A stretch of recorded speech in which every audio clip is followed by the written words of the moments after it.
And what do I tell the person who is too tired to go on? What do I tell the one who says, I'm too tired? God said, tell him, I got tired too.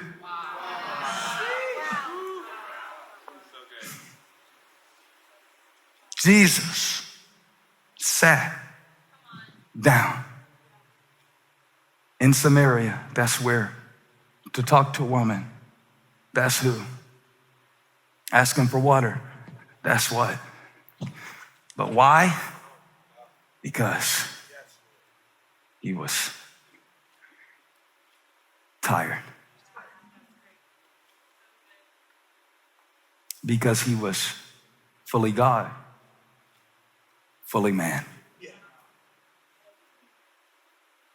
As much as we love to shout about his divinity, you know how we were a minute ago?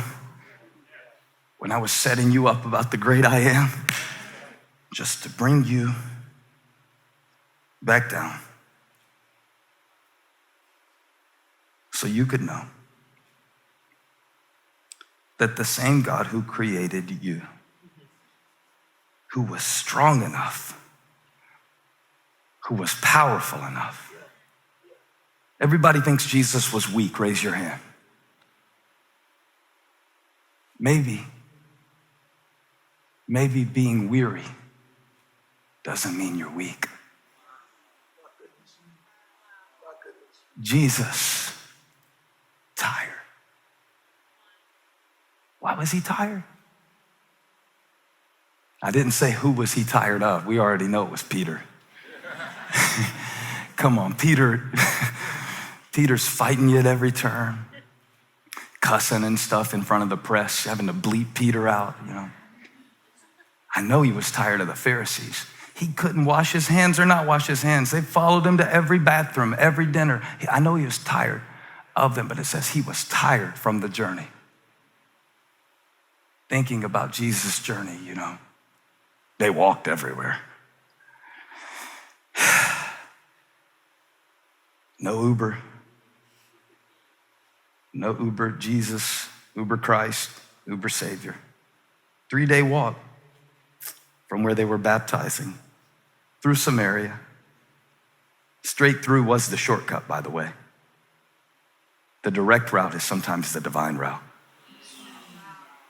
Instead of hiding the fact that you're tired, you just say, God, I'm tired. Somebody was yawning during my sermon one time and I just got mad about it. I said, how are you tired? You're not doing anything. You know, but I found out later they worked a night shift and came straight to church. It's kind of hard to understand someone if you only see them at one part of their journey. And some people that we think are weak maybe are weary. Have you thought about that? That just because you're weary, it doesn't make you weak. How do you know that?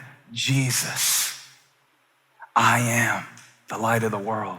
I am the bread of life.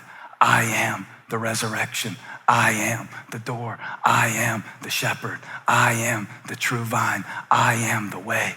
At some point, 6 hours after they left that morning at noon, he said something we wouldn't expect to hear the Savior say, I am tired. This is the incarnation. I worship a God who is powerful enough to give me strength and who is human enough to get tired. And for some reason, this week, I felt that some of us needed to meet tired Jesus. I thought maybe you could relate to him because his journey didn't really start with just leaving that morning. I mean, that's enough. 6 hours that day. 6 hours in one day. I mean, I got a 6-hour drive coming up with my kids, and I'm downloading every episode of The Office on all of their phones, just hoping we can make it 6 hours, still be saved, still be married, still be healed, delivered, blessed, and one happy family. And that's a drive. 6 hours. Because you leave at 6, it's noon, it's hot, it's the heat of the day. Of course he's tired. And yet I wondered, was it only physical? Or did he go through Samaria because he was tired of the way they were treating each other? Why was he tired? Why did he come? To abolish the barriers, full of grace and truth, and we beheld his glory. His journey didn't start in Bethlehem. In the beginning was the Word, and the Word was with God, and the Word was God, and the Word became flesh. That's a long trip. And I believe God is revealing some things to us in this season. I believe God is revealing to his church in this season that he has made us for a time when the world is so divided, when he has made us for a time that the world is so apathetic. And he sat by the well. He sat by the well to talk to a woman who had had 5 husbands and was living with number 6 so she could know he was number 7.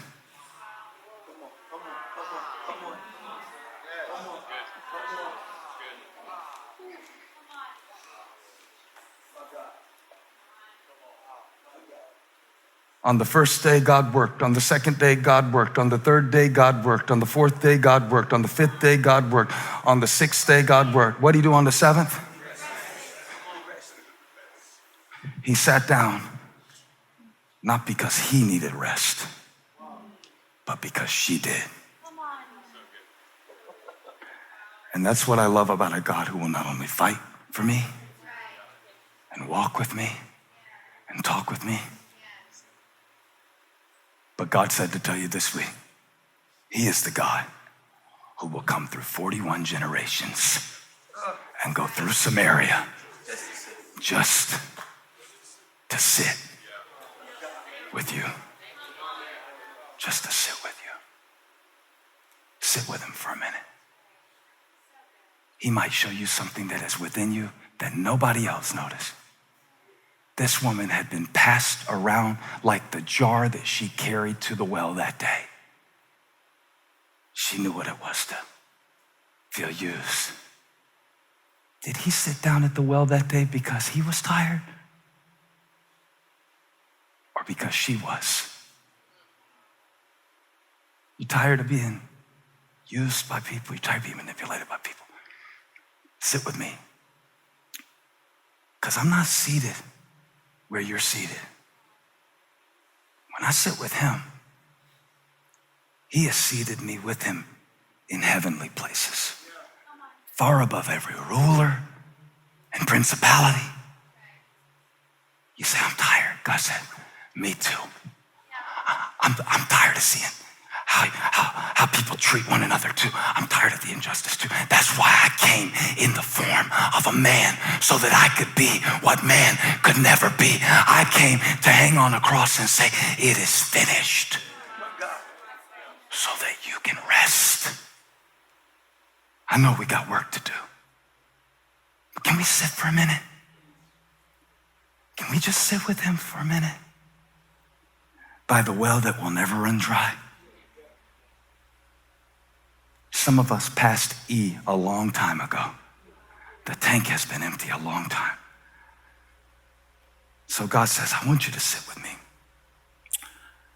When you sit with me, you will see with me. When you sit with me, who is this for? Just raise your hand right now in the room. Raise your hand in the chat. Say, this is for me. I want to sit with him. I want to sit by the well that has living water. I want to sit away from the streams that are poisoned by the prejudice of men. I want to sit with him for a minute. And Jesus, tired as he was, said to his disciples, y'all go get some food. I've got to get a harvest. Now, I believe God sent me to preach this message to somebody today who is tired on the inside. And no amount of sleep, no amount of Netflix and numbing it, and no amount of pacing the floors is going to solve it. And I believe God brought you into his presence today for a reason. And I think he woke me up at 3 in the morning this night, the night before, so that I could feel a little bit physically while I preach this, how you've been feeling before we got here. How Jesus felt was how the woman felt. Even youth will grow tired and weary, and young men will stumble and fall, but they that wait on the Lord will renew their strength. And God said, even if you don't have the patience to wait for me, I'm waiting for you. When you are tired, you must be very careful that you do not become dehydrated. You have got to drink this water. You have got to drink this word. You have got to drink this worship. You have got to move away from wells that will never quench your thirst. And you have got to receive the word, and the word was with God. And the reason that you came to church today is God wanted to give you water. He knows you're tired. He knows you're thirsty. He hung on a cross and said, I thirst too. He stretched his arms this wide because he was tired of it too. And the man who was God became man, and he who knew no sin became sin, that we might become the righteousness of God. And he said to the woman, and he said to me, and he said to you, come unto me, all you who are weary and heavy laden, and I will give you rest. I am the bread of life. I am the resurrection